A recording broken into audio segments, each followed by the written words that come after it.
That has to be the angriest creature on the planet.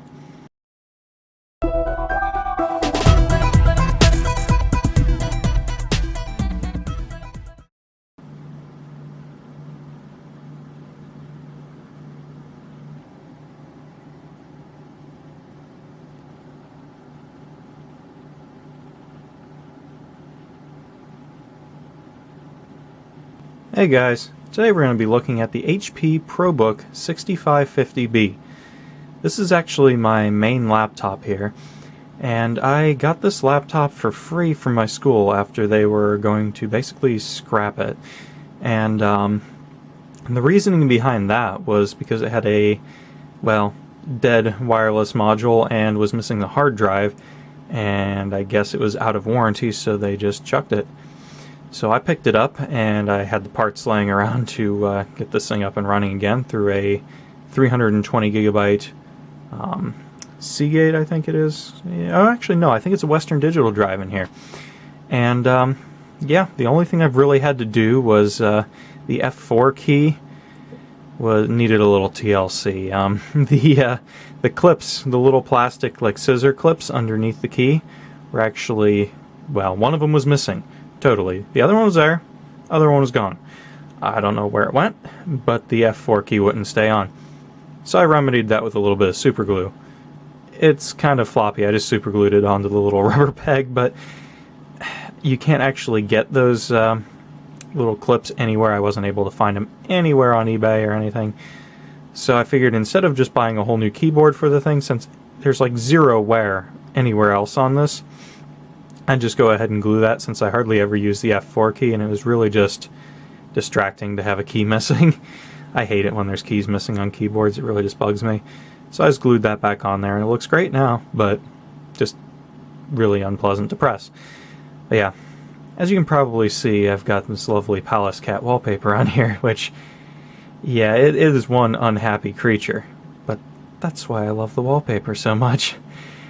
And yeah, this laptop is in really, really nice shape. It's actually my main laptop, my daily driver.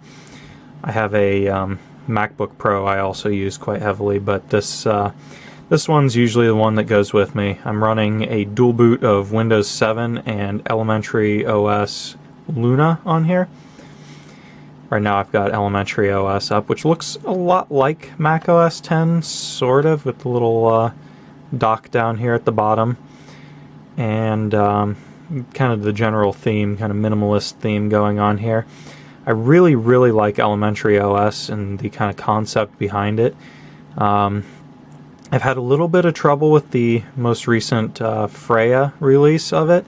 However, I do love the aesthetics of it. It is even more beautiful than this version, I think, personally. Like they went really overboard with cleaning everything up and making it as just aesthetically just perfectly clean as possible. Like anything that didn't need to be there isn't there. It's a really, really nice looking operating system. However, getting certain things to work on it can be a little bit of a pain in the butt. But we'll go into that on a different video. This try to focus on just the laptop here. This laptop is running an Intel Core i5 2.4 gigahertz. I think it might be a 520M. I'll have to check that when I boot it back into Windows here. And it's got 6 gigs of RAM, upgraded from the 4 that it had stock. You probably noticed its name is Artemis. I'm going to go ahead and boot this back into Windows, and we'll take a look in the device manager and go over some of the specifications of it.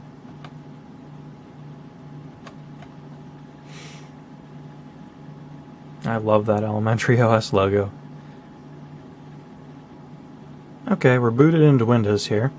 Not the fastest booting machine because it is running an old 320 gig hard drive, so no solid state performance here, but it's still not a bad machine. Go ahead and take a look at what this thing's got under the hood. Running Windows 7 Ultimate on here. Intel Core i5 M450, 2.4 gigahertz, 6 gigs of RAM installed. And we'll go ahead and look in Device Manager here. It's got, I think, Intel HD 3000 graphics. Doesn't specify there. Thought it did. I think it's Intel HD 3000. Yep.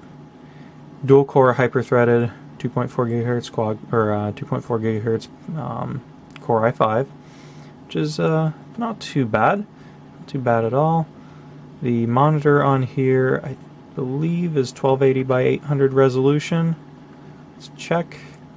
No, only 1366 by 768. So this is actually a pretty low resolution display. That's the biggest downfall to this laptop. Is this this panel on here is really kind of dull. The colors aren't very good on it. The backlighting, this is maxed out backlighting on it. Not real bright. But yeah, I mean it's okay.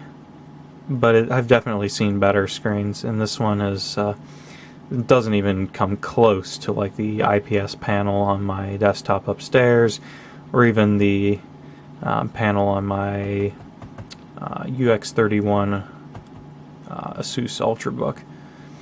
So, and that one has a very nice display, 1600 by 900 resolution.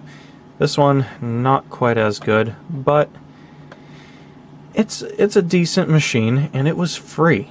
I literally don't have a penny in this machine.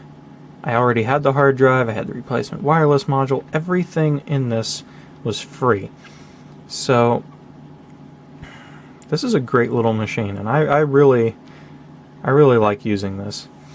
And it's just kind of neat to be able to say, hey, this laptop was completely free. All the parts were free. I repaired the thing for free. So, yeah, I mean, there's that to it, I guess.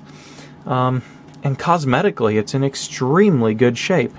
There's a few minor scuffs on it, and somebody had at the school had actually Sharpied on the back of it, like what department it belonged to.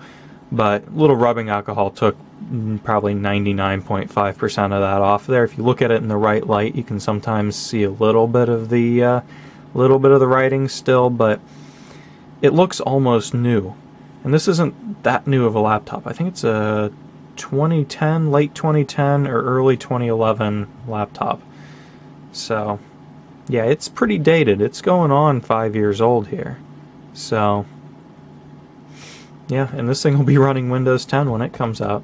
So I've got the upgrade reserved here, which kind of excited about.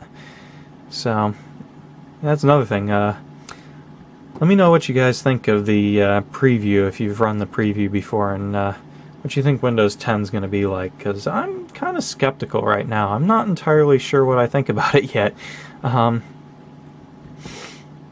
It's interesting. I don't like the Bing search integration stuff into the start menu. I really wish that would just go burn, but I think it's kind of inevitable that that's going to be in there. I wish there was a way to turn it off, but right now I don't see there being any way. But hey, what can you do? It's Microsoft for you. That's why I'm trying to put Linux on as many things as I can possibly do, and trying to learn as much about Linux as possible. So I enjoy using Linux, but there are some things I just can't do in Linux. I can't run any Adobe software in there, any Photoshop or Premiere was what I used to edit these.